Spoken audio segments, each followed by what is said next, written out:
This week I want to give you an introduction to the Travis picking fingerstyle technique and then show you how you can not just learn individual songs with this technique, but actually kind of improvise playing with fingerstyle with a melody and chords together where you're in total control of what you're playing. And this is also an introduction as well as to fingerstyle as this playing single notes as a melody with chords and bass notes going underneath it, kind of turning our guitar into a one-man band. So grab your guitar, come join me, and let's have a look at some Travis picking. So most of what we're going to do today is based around the C major chord, because this is a fantastic chord to be able to play major scale notes with. And if you haven't covered Travis picking before, what it kind of is this technique where we have the bass note doing this and doing something like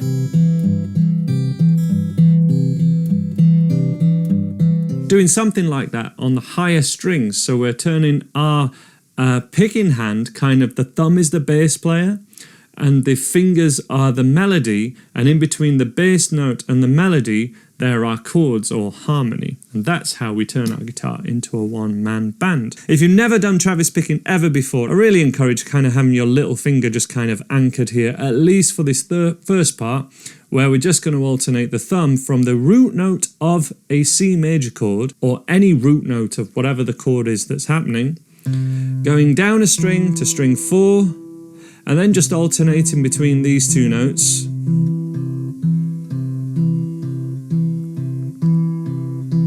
At a tempo that you're comfortable with, but keeping that tempo even. And then the next step is having the third finger move to string 6, and the thumb of the other hand. Now you want to be really comfortable with this, pretty much to the point where you could hold a conversation while this is happening. If you can't say out loud what you had for breakfast this morning or what you had for lunch, then it's probably adding up more things to it. It's going to probably fall apart. It's a good tip if you want to be singing over everything as well. Whenever you're adding a melody or some lead part over chords, you should be able to just speak while playing, while keeping the rhythm going. So if you want to strum a song and you want to be able to sing over it, well, can you strum it? But actually tell me what you had for breakfast this morning, which for me was eggs and bacon. For example, that just gives you an idea of how we can get two things happening at the same time. But the reason why we wouldn't play the C chord like this and keep all the fingers static is we need this little finger to play melody notes. And often these melody notes, when we have a C chord, are the G on the highest string, fret 3, going to open. Notice I still have my C chord down. And then the 3rd fret on string 2 also. And just strumming this is really handy. And this is using notes from the C major scale, or in this case C major pentatonic.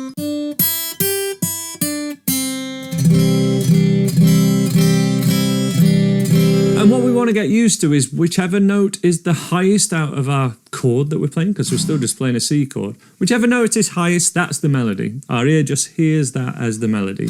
So G's on top, G's the melody note, E's the melody note. When I strum to here, or if I pluck, I'm not plucking string 1 anymore, because that's not where the melody is.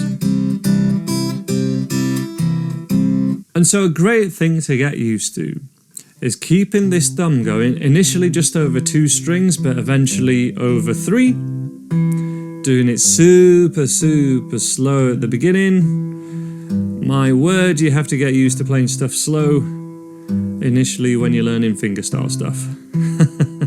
Whenever it's a new song. But notice I can keep this going at an even tempo and still talk. Then I'm going to play just the thinnest string. Now this has changed what this left hand's doing, my chord playing hand. This now feels different when I move, because I've got the little finger down. And I'm just playing that string with my 3rd finger on this hand.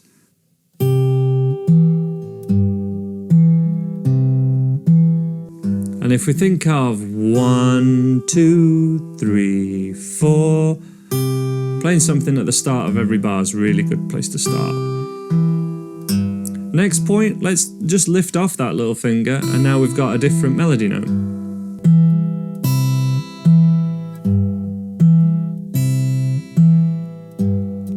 And now I'm going to add the second string, again at the 3rd fret.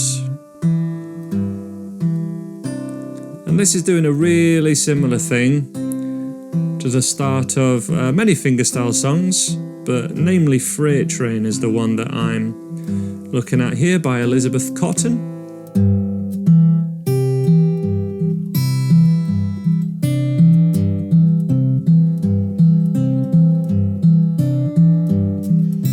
But in this case, I'm choosing the melody note and kind of just going up and down those notes.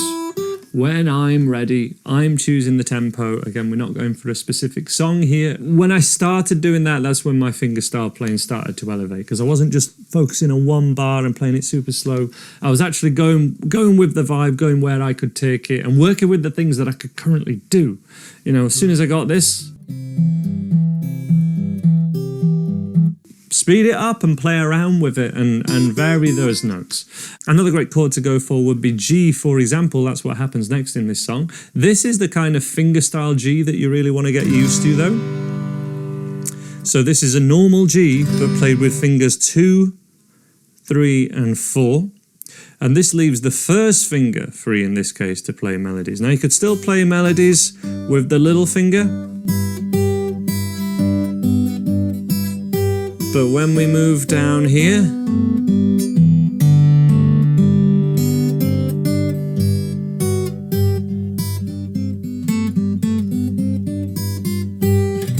that is something that we look at in my Rudiments of Fingerstyle series, which I'll leave a link to down below. And it's high intermediate starting off to the start of advanced, really, when you start doing it to that level.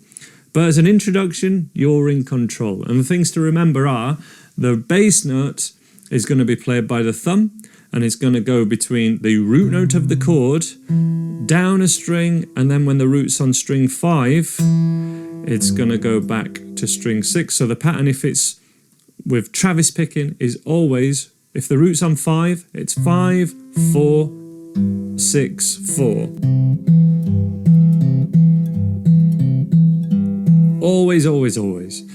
If the root note is on string 6, two things happen. It either just does the octave,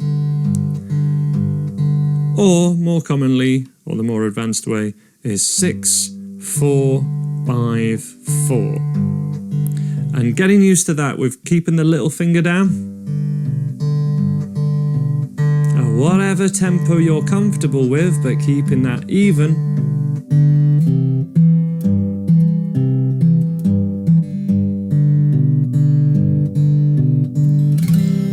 And once that's comfortable, only then adding a melody to it. No matter what style of playing you're into with any kind of fingerstyle, this is a really kind of a rite of passage to learn, because it just it gives you the finger coordination to be able to do loads more stuff. I put off learning fingerstyle Travis picking for way too long. I wish I'd have learned it earlier, but there's no time like the present, is there? Check those down below. Let me know how you're getting on in the comments below, and I'll see you next week.